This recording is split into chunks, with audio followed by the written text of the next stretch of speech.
The live TV, सच सबसे आगे।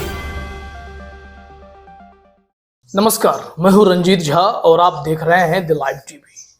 Hamas के हाथों मिल रही करारी हार से बौखलाहट में आकर इजराइल की सेना अब शर्मनाक कुकृत्य पर भी उतर आई है।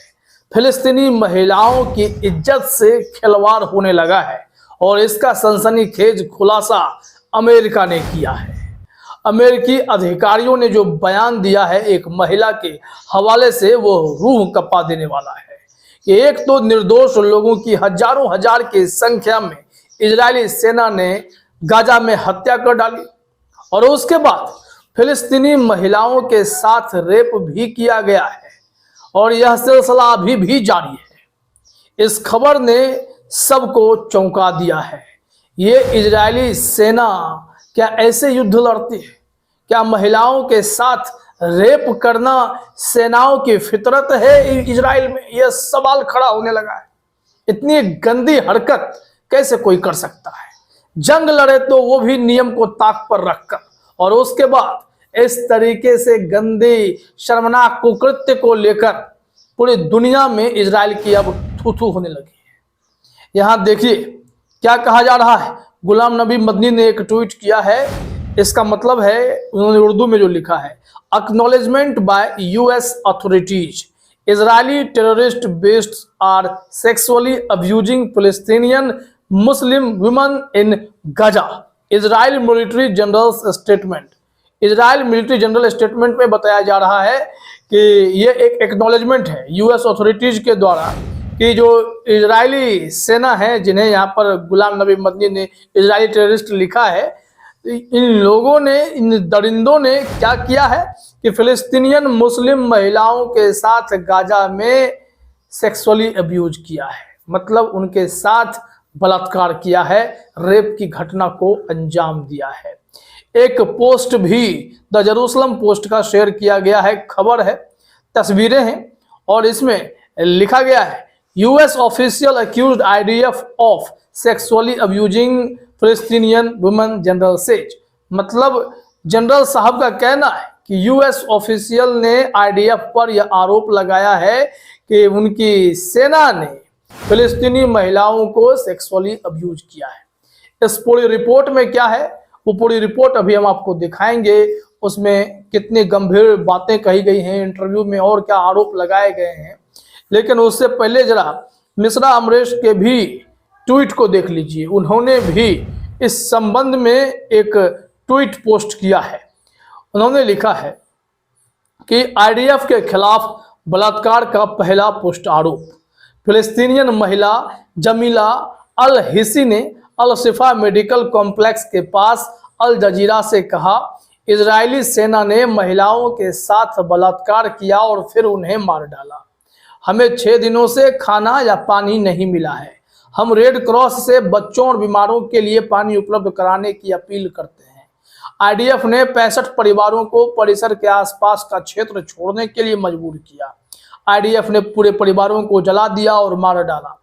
आईडीएफ ने उस इमारत को जला दिया जिसमें हमें रोका गया था। हमारे पास अपना उपवास तोड़ने के लिए पानी भी नहीं है। भूखे प्यासे हैं ये लोग, और ऊपर से ऐसे इजरायली सेना की दरिंदगी है कि ये लोग रेप करने लगे हैं। ऐसे यहूदी सेना पर अगर थू-थू नहीं होगी तो क्या होगा? वैसे भी आप जानते हैं कि इस वक्त पूरे दुनिया में मुसलमान रमजान का पर्व करते हैं। गाजा भी इससे अछूता नहीं है, वहाँ भी मुसलमान है, फिलिस्तीन में मुसलमान है। वहाँ पर अल अक्सा मस्जिद तो दुनिया की पवित्र मस्जिदों में से एक है। लेकिन इन बीच में, इन सारी घटनाओं के बीच में आप देखिए कि इजरायली सेना किस कुकृत्य पर उतर आई है। जो हमारे पास जेरूसलम पोस्ट की रिपोर्ट है, उसके हिंदी वर्जन को अगर आप देखें तो यहाँ आपको पूरी जानकारी मिलेगी कि क्या कुछ कहा गया है, क्या रिपोर्ट क्या है। यह खबर अपने आप में बेहद ही हैरान कर देने वाला निकला है।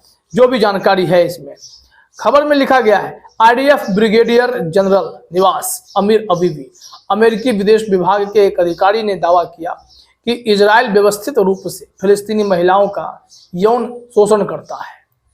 यहाँ जेरूसलम पोस्ट में आगे कहा गया है कि आईडीएफ ब्रिगेडियर जनरल अमीर अबाबी ने अमेरिकी विदेश विभाग में इजराइल फिलिस्तीनी पोर्टफोलियो के धारक से मुलाकात की, जिन्होंने इजराइल पर फिलिस्तीनी महिला का व्यवस्थित रूप से यौन शोषण करने के आरोप लगाए। जनरल ने 103 FM पर एक साक्षात्कार में यह बातें बताई हैं। अब यहां से देखिए, उन्होंने उस महिला से बातचीत की, मुलाकात की और उन यादों को उस इंटरव्यू में शेयर किया। उसमें क्या कुछ कहा गया है, यहाँ लिखा गया है कि अपनी मुलाकात को याद करते हुए उन्होंने बताया कि यह एक ऐसी मुलाकात थी जिसने मुझे झकझोर कर रख दिया। हम वहां बैठे, स्थिति के बारे में बात की और अचानक उसने इजराइल पर फिलिस्तीनी महिलाओं का व्यवस्थित रूप से यौन शोषण करने का आरोप लगाया। सिस्टमेटिकली ये चल रहा था। मतलब अब जरा सोचिए आप कि किस तरीके से इजरायली सेना ने जघन्य अपराध किए। अगर इन पर हमास टूट पड़ता है, इन्हें मारता है, अगर गाजा में इनकी खाट खड़ी कर देता है तो क्या गलत करता है। यहाँ लिखा हुआ है कि अबीबी ने अपनी प्रतिक्रिया बताई है। उनका क्या कहना है, यह वास्तविकता से बिल्कुल अलग है, लेकिन बिना किसी हिचकिचाहट के उन्होंने कहा, संयुक्त राष्ट्र ने इजरायली सरकार को सबूत पेश किए। मैंने उनसे कहा, क्या इसका कोई मतलब है यह घटना अस्तित्व में होगी और मीडिया ने कभी इस पर रिपोर्ट ही नहीं की होगी। मैं चाहता था कि अमेरिकी विदेश विभाग में वास्तव में क्या हो रहा है इसके बारे में अधिक जागरूकता हो। अंत में मैं इस भावना के साथ वहां से चला गया कि वे बस हमसे बात नहीं करते हैं और कोई भी जानकारी नहीं देते हैं।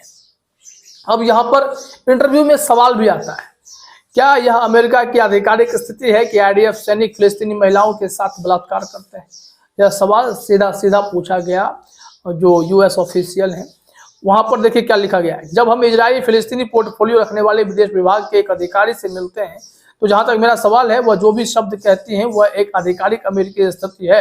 अंततः वह एक सरकारी अधिकारी है। जब वह कहती हैं, उदाहरण के लिए, आपने इस बात का सबूत नहीं दिया कि हमास मानवीय सहायता चुरा रहा है और आप आबादी को भूखा मार रहे हैं, वह किस बारे में बात कर रही है? IDF प्रवक्ता हर दूसरे दिन सबूत दिखाते हैं कि हमास भोजन चुरा रहा है। अब यहाँ इससे समझ सकते हैं कि जो बातें हुई हैं, जो ऑफिशियल पुष्टि हुई हैं, वो यह बता देने के लिए काफी है कि इजराइल ने अब गंदी हरकत शुरू कर दी है। गाजा में जो लोग परेशान हैं, उनके मजबूरी का ये लोग फायदा उठाने लगे, उनके साथ रेप करने लगे हैं। अब धीरे धीरे इसका खुलासा होने लगा है और यह खबर बता रही है कि कैसे इजरायली सेना अपनी हार से बौखलाहट में ऐसे कुकृत्य को अंजाम देने लगी है। वैसे भी प्रधानमंत्री नेतन्याहू के लिए तो यह उपलब्धि की तरह होगी, क्योंकि उन्हें फर्क ही नहीं पड़ता कि उन्होंने कितने जघन्य अपराध कर दिए।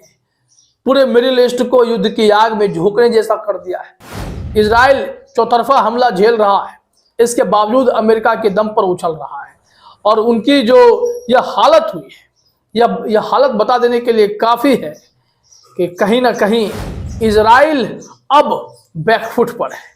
ऐसे में अगर अमेरिका इन तमाम शर्मनाक घटनाओं को भी नोटिस लेते हुए नेतन्याहू से बात करे कि गजा में जंग रोक दीजिए और इन इजरायली सेना में जो दरिंदे, उन्हें पकड़कर सलाखों के पीछे डालिए, उन्हें फांसी दे दीजिए, तब भी इस अपराध की सजा कम होगी। क्योंकि जिस तरीके से गाजा में जो घटनाएं घट रही हैं, एक और जहां 35,000 से अधिक निर्दोषों की हत्या, दूसरी तरफ महिलाओं से रेप का यह नया मामला सनसनीखेज बनता चला गया है और गाजा में जो हालत हो रखी है, वो हालत बता रही है कि अब इजरायली सेना को सबक सिखाने का वक्त आ गया है। फिलहाल इस वीडियो में इतना ही। आप सभी का हमसे जुड़ने के लिए बहुत बहुत धन्यवाद। द लाइव टीवी, सच सबसे आगे।